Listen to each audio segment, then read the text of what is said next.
Eto, isda. Masarap. Tingnan mo, kinuha ko yung ulo, yung katawan, yung tiyan. Isda yan. Ayan. Kakagulay.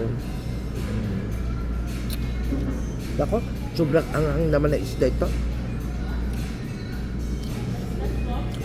Pero masarap siya.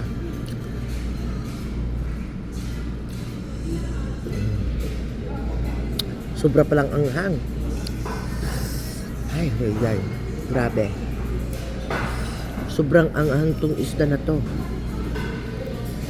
Para bang ano siya? Ayan. Mataba. Tapos man ko yan.